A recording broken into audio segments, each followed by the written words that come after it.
The Himalayas, the tallest, longest, and most majestic mountain range on Earth. For centuries, these giant peaks have stood as natural walls, dividing nations and shaping the destiny of millions. They are places of awe and wonder, but also barriers so formidable that they cut off entire countries from each other. Now, imagine something almost unthinkable, a railway cutting right through these colossal mountains.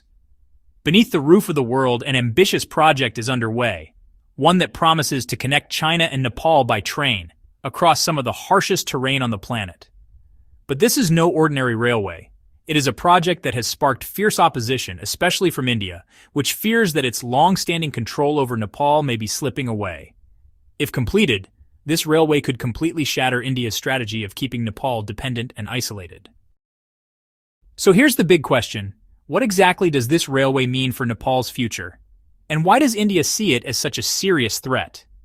Today we're diving deep into the hidden story of the China-Nepal Railway and the geopolitical earthquake it could unleash in South Asia.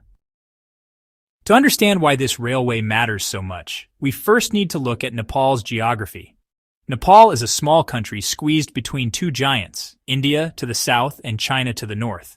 But unlike its neighbors, Nepal has no access to the sea. It's completely landlocked.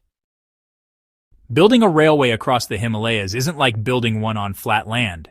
It's a battle against nature itself. The Himalayas are the highest and youngest mountain range on Earth, still rising each year, and their terrain is some of the harshest anywhere.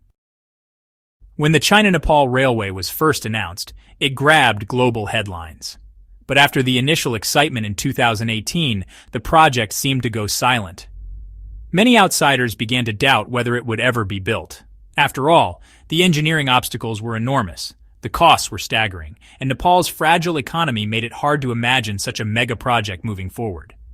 Some even speculated that Nepal might back away, fearing debt or political backlash from India. But then, in 2021, the story took a dramatic turn. China and Nepal jointly announced an investment of $8 billion to revive the project.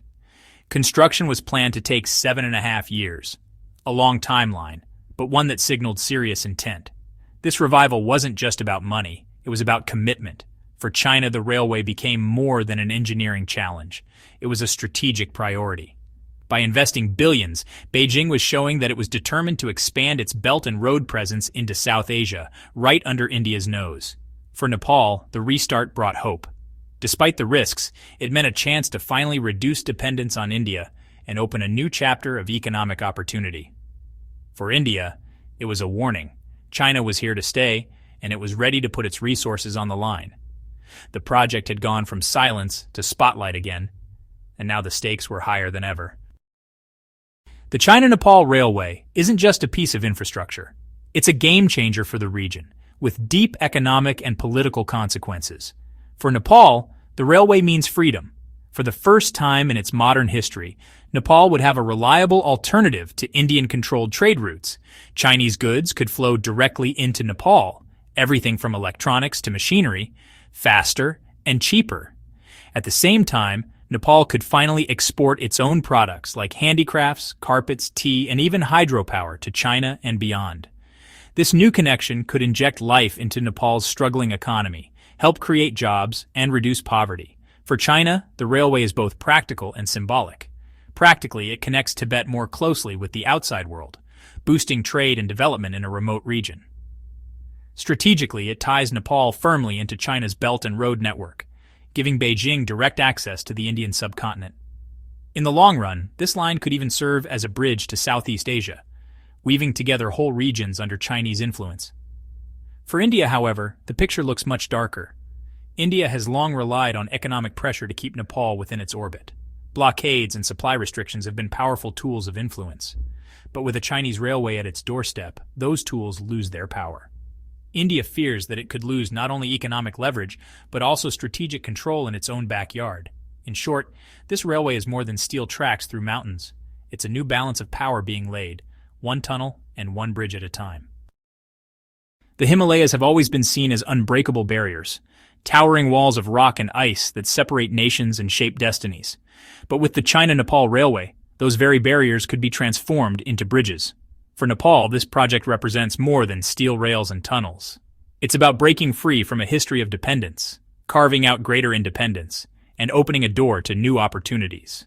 For China, it's proof that no obstacle is too great for its ambitions, not even the highest mountains on Earth. And for India, it's a wake-up call that its grip over Nepal is weakening and the regional balance is shifting. The stakes are enormous. If completed, the railway could redraw trade routes, reshape alliances, and redefine the future of South Asia. But it also carries huge risks, technical hurdles, political pushback, and the unpredictability of nature itself.